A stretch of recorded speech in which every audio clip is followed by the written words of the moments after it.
প্রতিপক্ষের ঝোড়ো আক্রমণ ঠেকিয়ে কোনো মতে গোল এড়ানোর গল্প কিন্তু দিন বদলেছে। বাংলাদেশ জাতীয় ফুটবল দল আজ আর শুধুই রক্ষণ সামলানো কোনো দুর্বল নাম নয়, মাঠের প্রাণ কেন্দ্র অর্থাৎ মিডফিল্ডে গড়ে উঠছে লাল সবুজের আসল দুর্গ। কিন্তু প্রশ্ন একটাই, দক্ষিণ এশিয়ার গণ্ডি পেরিয়ে আসল চ্যালেঞ্জ যখন সামনে, তখন কি এই পাওয়ার হাউস মান ধরে রাখতে পারবে? এফসি এশিয়ান কাপের মূল পর্বে জায়গা করে নেয়াই এখন বাংলাদেশের ফুটবলের চূড়ান্ত লক্ষ্য। বাংলাদেশের মিডফিল্ড নির্ভর কৌশল কি সাফল্য এনে দেবে? বাস পার্কিং নীতি ঝেড়ে ফেলে বাংলাদেশ এখন খেলছে আক্রমণাত্মক ফুটবল, আর এই কৌশলের মেরুদণ্ড হলো দলের শক্তিশালী মিডফিল্ড। 1980 সালের পর বাংলাদেশ আর এশিয়ান কাপের মূল পর্বে উঠতে পারেনি। বাংলাদেশ দলের লক্ষ্য ফিফা র্যাঙ্কিং দ্রুত 160-এর নিচে নামিয়ে আনা। এশিয়ার পরাশক্তিদের বিপক্ষে পয়েন্ট ছিনিয়ে নেওয়া ছাড়া এই লাফ দেয়া অসম্ভব। সাফ অঞ্চলে রাজত্ব করা সহজ, কিন্তু এএফসির মঞ্চ সম্পূর্ণ ভিন্ন। বাংলাদেশ ফুটবল দলের মিডফিল্ড অভিজ্ঞতা, আন্তর্জাতিক মান এবং তারুণ্যের দুরন্ত এক ককটেল। ইংলিশ প্রিমিয়ার লিগে খেলা তারকা হামজা চৌধুরীর লাল সবুজে আগমন পুরো চিত্র বদলে দিয়েছে। তার সাথে যুক্ত হয়েছেন কানাডার লিগে খেলা সমিত সোম, রয়েছেন জামাল ভুঁইয়া ও সোহেল রানার মতো অভিজ্ঞ কান্ডারি, সাথে শেখ মোরসালিনের মতো অ্যাটাকিং মিডফিল্ডার। এই সব টিমের সাথে আমাদের টিম তো এখন অনেক বেটার টিম। আমরা এখন এই সাপের চিন্তা আমার মনে হয় আমার করা উচিত না, আমরা করা উচিত না। আমাদের এখন এশিয়ান কোয়ালিফাইং রাউন্ড এদিকে যাওয়া উচিত। যেহেতু ওয়ার্ল্ড কাপ কিন্তু 48 থেকে আবার 65 হয়েছে না, 64 হয়েছে, সেখানে এখন হয় না, হওয়ার সুযোগ আছে। আমাদের ওইদিকে চিন্তা করা উচিত। এখন আমাদের তো হওয়া উচিত ছিল, আমরা সবার আগে যাওয়া উচিত। আমরা তো সাপের ভিতরে আমরা পাকিস্তান ইন্ডিয়ার কাছাকাছি বড় উপরের দিকে টিম। আমরা চেষ্টা করবো আগে, যেহেতু আমাদের লিগ হয়, আমাদের বড় ইনভেস্টমেন্ট আছে বাংলাদেশের ফুটবলে, আমাদের চেষ্টা চেতনা অনেক বেশি। আমরা সাপ বাদ দিয়ে আমরা এখন ওদিকে গেলে আমাদের টিমের স্ট্যান্ডার্ড বাড়বে আরও, স্বাভাবিক কারণে। কারণ লাস্ট কতগুলো ম্যাচ আমরা ভালো খেলেছি, আমরা এশিয়ান কাপ কোয়ালিফাইং রাউন্ডে ভালো খেলেছি। সেই ক্ষেত্রে ওই টেম্পোটা ধরে রাখা উচিত। ধরতে গেলে আমাদের কোথায় খেলা উচিত, সাফে না আসিয়ানে? আমরা আসিয়ান খেলা উচিত। নিচে নেমে রক্ষণ ভাগকে পাহারা দেয়া থেকে শুরু করে এক পাসে প্রতিপক্ষের ডিফেন্স চিরে স্ট্রাইকারদের কাছে বল পৌঁছে দেয়া, সবই তারা করছেন নিখুঁতভাবে। ফিলিপাইনকে অপরাজিত রেখে এশিয়ান কাপে নেয়া হাই প্রোফাইল কোচ থমাস ডুলি কি বাংলাদেশে সেই ইতিহাসের পুনরাবৃত্তি ঘটাতে পারবেন? ডুলির গেম প্ল্যান এবং ফিলোসফি বেশ পরিষ্কার, আক্রমণাত্মক 4-2-3-1 ছক। ডুলির প্রিয় এই ফরমেশনের মূল চালিকা শক্তি হলো মিডফিল্ড। দুজন ডিফেন্সিভ মিডফিল্ডারকে ডাবল ব্লক হিসেবে রেখে সামনে আক্রমণাত্মক উইঙ্গার ও স্ট্রাইকারদের দিয়ে তিনি ক্ষুরধার আক্রমণ শানানোর কৌশলই বেছে নেন। জয়ের মানসিকতা, ডুলির ড্রেসিং রুমের স্পষ্ট বার্তা, আমরা বলের পেছনে দৌড়াবো না, বল নিয়ে প্রতিপক্ষকে দৌড়াবো। সম্মানজনক পরাজয়ের মানসিকতা তিনি পুরোপুরি উপড়ে ফেলেছেন। ডুলির সাফল্যের চাবিকাঠি লুকিয়ে আছে হামজা, জামাল, মোরসালিনদের এই শক্তিশালী মিডফিল্ডের সঠিক ব্যবহারে। মাঝ মাঠ যদি ম্যাচের গতি নিয়ন্ত্রণ করতে পারে, তবে ডুলির সাফল্য সময়ের ব্যাপার মাত্র। দুর্বলতা, একাদশের ওপর অতিরিক্ত নির্ভরতা। হামজা বা সমিতের মতো মূল প্লেমেকার চোট পেলে বা কার্ডের সমস্যায় পড়লে বেঞ্চ থেকে একই মানের ব্যাকআপ পাওয়া কঠিন।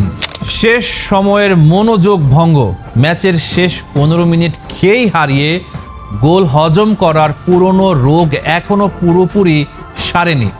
এশিয়ার পরাশক্তিদের বিপক্ষে 1 সেকেন্ডের ভুলও ডেকে আনতে পারে বিপর্যয়।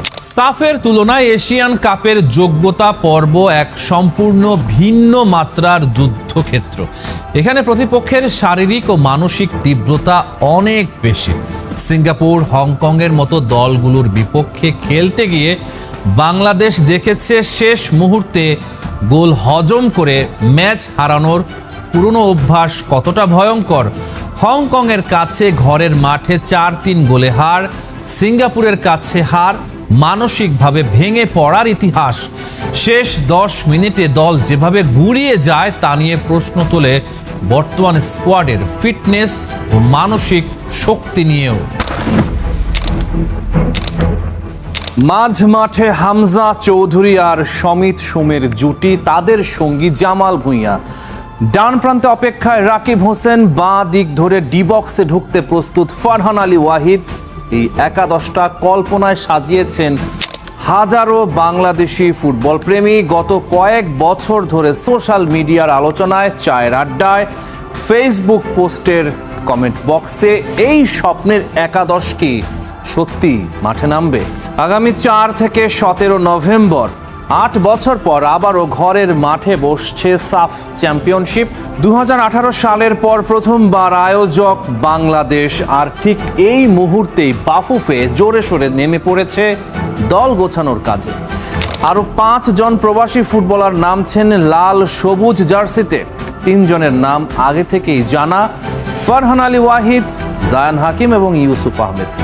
বাকি 2 জনকে নিয়ে এখনো কাজ চলছে, আর এই তালিকার বাইরেও আছেন হামজা, সমিত, ফাহমিদুল। 5 জন অরিজিনাল প্লেয়ারকে নিয়ে কাজ করছি ওই পার্টিকুলার উইন্ডোর জন্য। তার মধ্যে একজন তো ফারহান আলী ওয়াহিদ, আপনি জানেন, যার প্রাইমারি কাজ হয়ে গেছে। এখন উনি ইনফ্যাক্ট এই উইকটাতে আছেন ইউকেতে। সো আমরা চেষ্টা করবো ওনাকে এই উইকে লন্ডনে হয়তো পাঠিয়ে ওনার কনসুলেটে ওনার পাসপোর্টের কাজ শুরু করার জন্য বায়োমেট্রিক্সে দেওয়া মূলত। সো ইনশাল্লাহ ফারহান ইজ দেয়ার। এর বাইরে জায়ান হাকিমের প্রাইমারি কাগজপত্রের কাজ আমরা শুরু করেছি এখন। সো আমার ফেডারেশন থেকে বলা হয়েছে যে 2 মাস লাগবে। So let's see, most likely আমরা পাবো তাকে।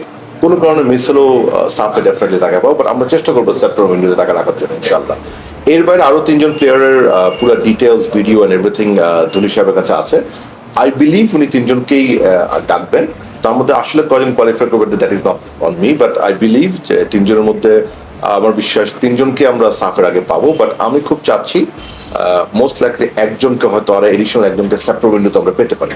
বাট ওভারঅল আমি যেটা আগেও বলেছি যে সাফ উইন্ডোতে আমরা ফারহান, জায়ান, শুদ্ধ 5 জন অরিজিনাল প্লেয়ারকে ইনশাল্লাহ প্রপোজ করবো ফর দ্য টিম ইনশাল্লাহ। প্রথম রাউন্ডে বাংলাদেশের প্রতিপক্ষ শ্রীলঙ্কা ও ভুটান। অন্য গ্রুপে বর্তমান চ্যাম্পিয়ন ভারত, মালদ্বীপ ও পাকিস্তান। দ্য গার্ডিয়ানের বিচারে ইংলিশ প্রিমিয়ার লিগের আলোচিত তরুণদের তালিকায় জায়গা করে নিয়েছেন বাংলাদেশের ফারহান আলী ওয়াহিদ। দীর্ঘদিন ধরে এই ফুটবলারকে পেতে চেষ্টা চালিয়ে যাচ্ছিল বাফুফে, আর এবার সেই প্রচেষ্টা ফলপ্রসূ হতে চলেছে। চলতি সপ্তাহে ফারহান লন্ডনে বাংলাদেশ হাই কমিশনের অফিসে গিয়ে বায়োমেট্রিক দিবেন।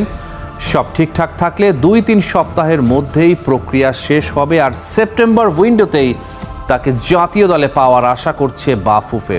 তবে সব খবরই যে আশার আলো দেখাচ্ছে তা নয়। হামজা চৌধুরীকে নিয়ে এখনো দোলাচলে আছে বাফুফে। ক্লাব ফিক্সচার আর দল বদল পুরোপুরি নিশ্চিত না হওয়ায় তাকে পাওয়া নিয়ে অনিশ্চয়তা রয়েই গেছে। 9 নভেম্বরের আগ পর্যন্ত ক্লাব তাকে ছাড়তে বাধ্য নয়। তারপরও হামজাকে পেতে চেষ্টার কোনো কমতি রাখছে না বাফুফে। এবারের দলকে ঘিরে প্রত্যাশা আকাশ ছোঁয়া। তপু বর্মন, জামাল ভুঁইয়া, শেখ মুরসালিনদের পাশে হামজা, সমিতের সংযোজন দলটাকে দিয়েছে সম্পূর্ণ নতুন এক শেপ। ভালো করলে জাতীয় দলের দরজা খুলে যেতে পারে উইঙ্গার অ্যাডাম আব্বাসের। আমাদের এখন এশিয়ান কোয়ালিফাইং রাউন্ড এদিকে যাওয়া উচিত।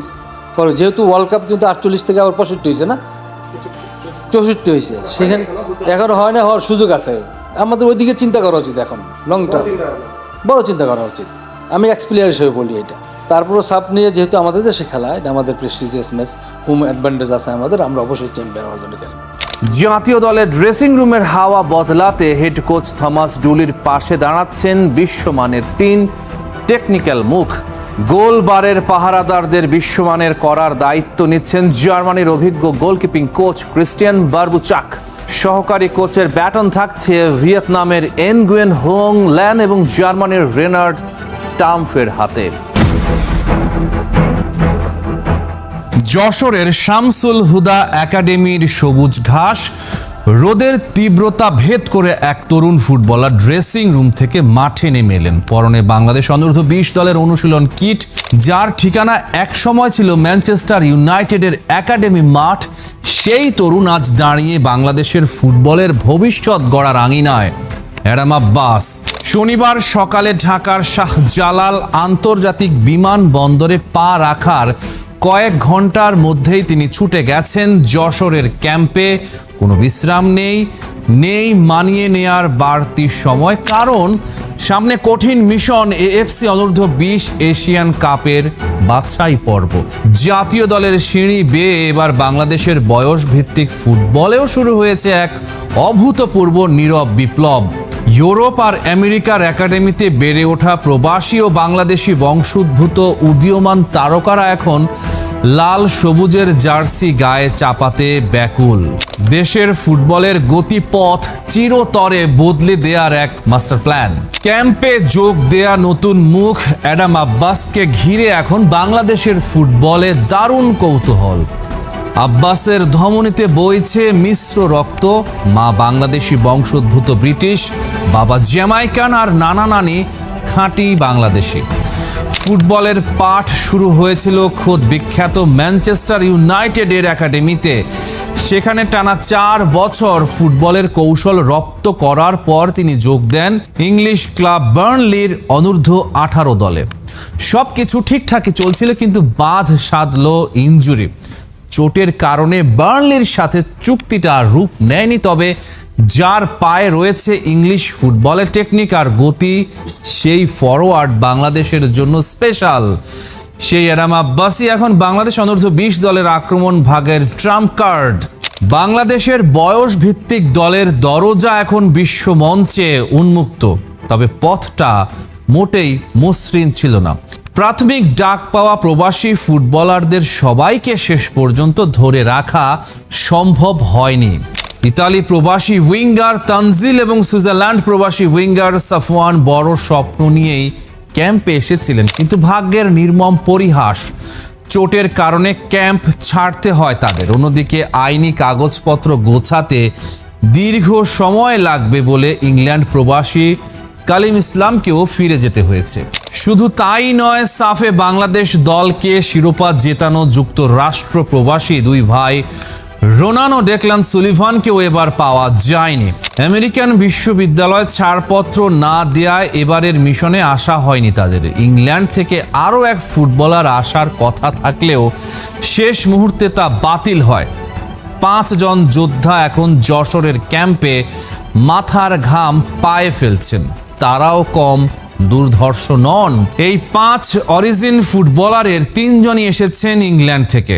জিদান ইউসুফ রক্ষণ ভাগের অতন্দ্র প্রহরী, মোহাম্মদ মাহি খান প্রতিপক্ষের বক্সে কাঁপন ধরানো স্ট্রাইকার, অ্যাডাম আব্বাস আক্রমণ ভাগের প্রাণ ভোমরা।